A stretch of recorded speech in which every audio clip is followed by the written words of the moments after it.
Let's bring in New Jersey Congressman and co-chair of the Congressional Executive Commission on China, Chris Smith.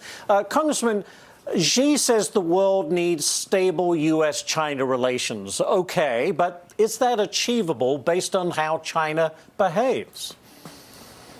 Excellent question. The world needs a China that protects fundamental human rights for its own people. We saw in Hong Kong all the promises that were made, including a treaty that was signed with the UK, which is binding.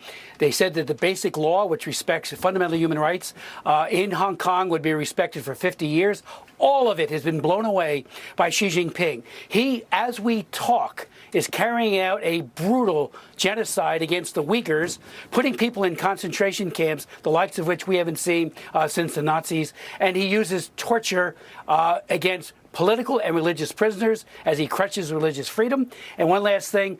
The Congress House just passed a bill that I introduced about this whole horrible process of killing 28-year-olds, average, perfectly healthy kids, to take their organs to make money for the Chinese Communist Party. Tens of thousands every year. He should be at the Hague for crimes against humanity, not being courted by our president and by our Secretary of State and by Bill Gates, for that matter. You know, Congressman, I do believe fentanyl was mentioned in the meeting on a very surface level, but no talks of, to your point, human rights violations or the origins of COVID. I mean, is this a missed opportunity? I think we have to speak truth to power and not be afraid to do it.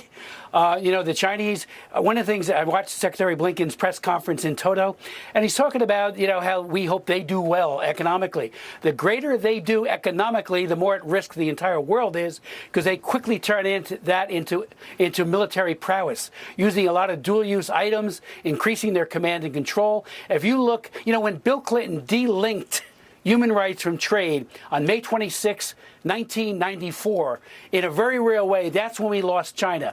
Everything was trade, trade, trade, while they're building up their military and their secret police, repressing and crushing their own people. We need to be much stronger. I have a bill in right now that would relink human rights with trade with China, so that we say unless there's serious and sustained progress in the area of human rights, they don't get permanent normal trade relations. They don't get all the tariff relief that they're currently getting.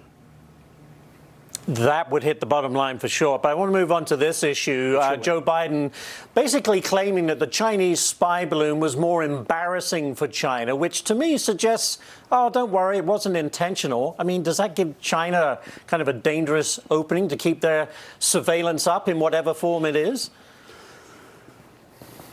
Frankly, I see that as pandering to Xi Jinping.